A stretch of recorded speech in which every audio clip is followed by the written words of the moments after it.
quais são os tipos mais comuns de ações judiciais que envolvem perícia imobiliária. São as ações renovatórias de aluguéis, revisionais de aluguéis. Renovatórias aquela em que o autor da ação pede que se renove a locação por mais 5 anos, né? Revisionais de aluguéis é onde as partes estão discutindo o valor de mercado dos aluguéis. Contestação de tributos, né? IPTU ou ICD nos processos de inventário, por exemplo. Ações demarcatórias, também tem contestação de ITBI, né? Além de IPTU, ICD, ITBI, né? Nas ações demarcatórias, indenizatórias, divórcio, inventário e partilha, né? Desapropriação, para saber qual foi o valor da desapropriação, dissolução empresarial, né? Quando os sócios ali eles não estão de acordo, né? Com qual imóvel vai ficar para cada sócio, aí entra um trabalho do avaliador, né? E depois o trabalho do perito, né? Se o processo desaguar, né? No judiciário. O primeiro passo do perito judicial, que é muito importante, às vezes o corretor ele fica perdido. Eu já sou avaliador, mas eu nunca fiz uma perícia, eu não sei como fazer. Então, o primeiro passo, né, é a nomeação do perito. Mas lembre-se, para um perito ser nomeado, ele precisa de 2 coisas. Primeiro, fazer a sua inscrição, né, no quadro de peritos do TJ, né, da sua região, e ter também a sua assinatura digital, o seu token, né, para ele poder entrar no processo e movimentar o processo.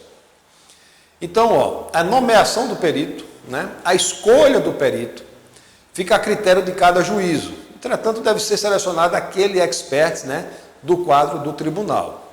Por isso é importante que os avaliadores que desejam realizar a perícia devem apresentar seu currículo, fazer seu cadastro, visitar as varas, entendeu?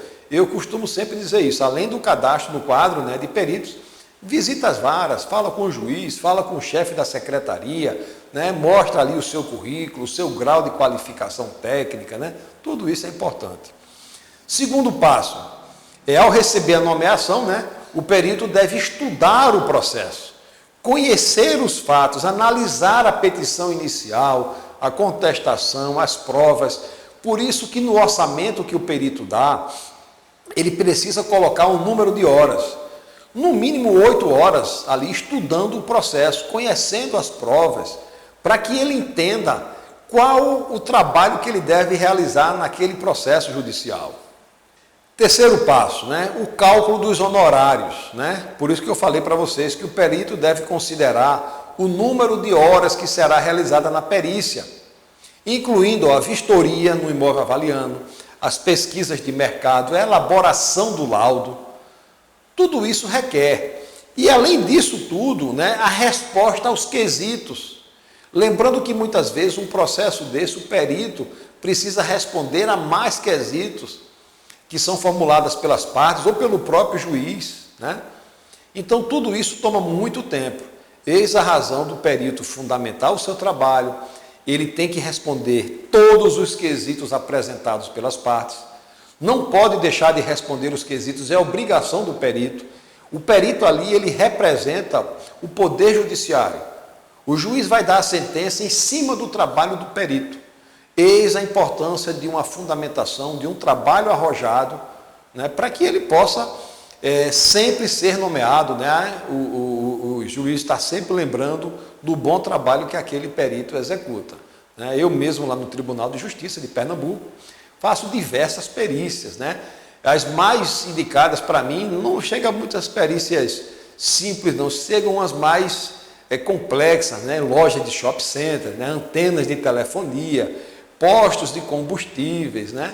Então essas perícias são as que chegam com maior frequência para mim. E graças a Deus, né, eu já me adaptei a elas, tá? Então, para mim não tem muita dificuldade. O importante é analisar o processo e verificar como nós vamos fundamentar, né, cada pedido que chega, ok? Porque muitas vezes, vou dar para vocês aqui 2 exemplos, né, de perícias que me nomearam, que são perícias assim que a gente não vê com frequência. Uma foi uma disputa que tinha entre uma pessoa que comprou um imóvel, um adquirente de uma unidade nova, e uma construtora, que dentro da unidade, né, desse autor da ação, existia tubulação de cano de gás exposta, né, que é para maior segurança, porque se houver vazamento, não fica preso na parede, né, arriscando uma explosão. Então, hoje, a NBR, que trata dessa questão de gás, ela recomenda a tubulação exposta. Só que a exposição das tubulações era um apartamento tinha, o outro não tinha.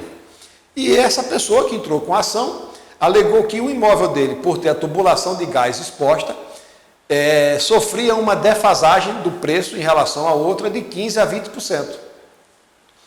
E a construtora disse que não, ele disse que sim, então eu fui nomeado perito para que eu pudesse dizer, né, qual o percentual de desvalorização e se existia essa desvalorização da unidade. O que é que eu fiz? Fiz a análise de mercado, né, peguei as amostras com o cano e sem cano de gás exposto, tá? Coloquei no quadro amostral e chegamos a um valor, né, do metro quadrado daquele imóvel. Era um conjunto residencial com mais de 200 unidades, então eu não tive muita dificuldade de pegar amostras. E no final, eu dei a minha conclusão do valor de mercado daquele imóvel, tá?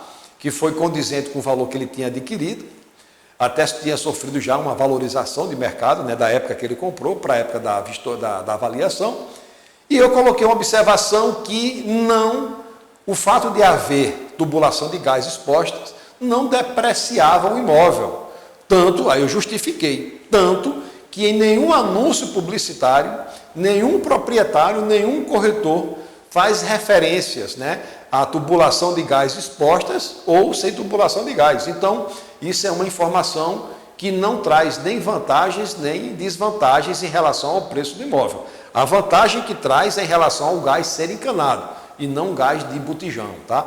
Então, eu dei minha fundamentação, o processo ali, o juiz julgou, né, em cima da minha decisão e tudo foi resolvido, tá? Então, muitas vezes nós somos nomeados, né, para decidir questões assim que requer uma percepção de mercado do avaliador, tá? Uma inteligência de avaliação, que muitas vezes a gente não vai encontrar isso em doutrina, né? Só a própria prática do mercado vai mostrando para os corretores de imóveis, né, as diversas oportunidades que chegam até ele, tá certo? Então, como eu falei para vocês, né, está aqui o terceiro passo, que são os cálculos dos honorários que devem ser, né, computados, tá? Todas as etapas, né, da perícia. O quarto passo, né, é a elaboração da petição. Tá? Então, nessa petição, é importante o valor o corretor, né, avaliador, já requerer 50% dos seus honorários, né? O juiz ele pode já adiantar 50% dos honorários. Então, o corretor ele já só deve iniciar, é uma recomendação que eu deixo aqui, a sua avaliação nos tribunais, tá? Quando as partes já tiverem depositados os seus honorários, já tiver ali, ó, reservado no processo, para evitar que o corretor faça a sua perícia, a parte não tenha depositado e ele depois tenha que pedir a execução dentro do próprio processo. Eu vejo isso como algo até injusto, né, para o avaliador, depois dele executar todo o trabalho, responder todos os quesitos, né, ainda esperar, ainda ter que executar a parte que não pagou, né, que não depositou os seus honorários, tá? Então, para evitar isso, eu só dou início ao processo de avaliação quando as partes depositam, né, e fica em juízo ali, resguardado, né, guardadinho o valor dos meus honorários, ok? E outra coisa importante é quando você for marcar a perícia, sempre requerer num prazo mínimo de 60 dias, porque quando o juiz não estipula um prazo, é o perito que dá o prazo, tá? Desde que seja, né, se ele não tiver marcado uma data de sentença, que geralmente ele não marca, só marca depois da perícia. Então, eu, além de pedir um prazo de 60 dias, né, que é um prazo razoável para as partes serem intimadas, eu peço também a intimação delas. Lembre-se que o juízo ele funciona mediante requerimento. Tudo o que for necessário fazer, você não deve achar que aquilo lá, mas o juiz já sabe que é função dele. A vara vai fazer a nota. Não, você precisa requerer.